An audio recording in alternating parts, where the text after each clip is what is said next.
ডালাসে backyard কৃষির জোয়ার, নার্সারিগুলোতে উপচে পড়া ভিড়।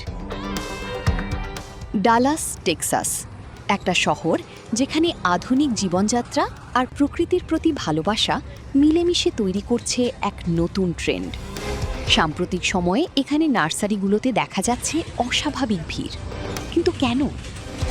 কারণ একটাই, মানুষ এখন ফিরে যাচ্ছে নিজেদের শিকড়ের দিকে। বাড়ির পেছনের ছোট্ট জায়গাটা কি তারা বানাচ্ছে সবুজে ভরা একটি ক্ষুদ্র খামার। সপ্তাহান্তে ডালাসের বিভিন্ন প্ল্যান্ট নার্সারিতে গেলে চোখে পড়বে লম্বা লাইন। কেউ কিনছেন টমেটোর চারা, কেউ মরিচ, আবার কেউ বা বিভিন্ন হার্বস। শুধু গাছ কেনা নয়, মানুষ এখন শিখছে কিভাবে নিজের খাবার নিজেই উৎপাদন করা যায়। আগে ভাবতাম এটা খুব কঠিন, কিন্তু এখন বুঝেছি ছোট করে শুরু করলেই হয়।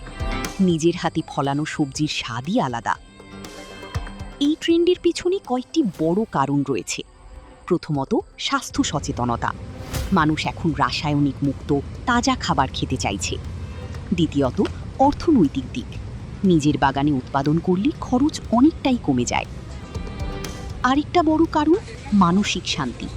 ব্যস্ত জীবনের মাঝে গাছপালা নিয়ে সময় কাটানো অনেকের জন্য হয়ে উঠেছে থেরাপির মতো।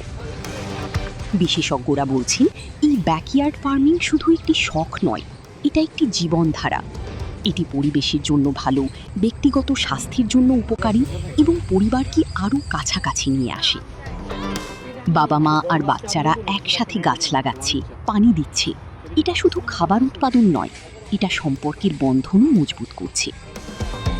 ডালাসের এই পরিবর্তন হয়তো খুব ছোট একটা পদক্ষেপ মনে হতে পারে, কিন্তু এর প্রভাব অনেক বড়। হয়তো ভবিষ্যতে শহুরে কৃষি হয়ে উঠবে আমাদের টেকসই জীবনের অন্যতম ভিত্তি। আপনি কি প্রস্তুত নিজের ব্যাকইয়ার্ডে সবুজের এই বিপ্লবে অংশ নিতে? সম্ভব হলেই বল। Reporter Hasina Akter, Dallas, Texas, USA।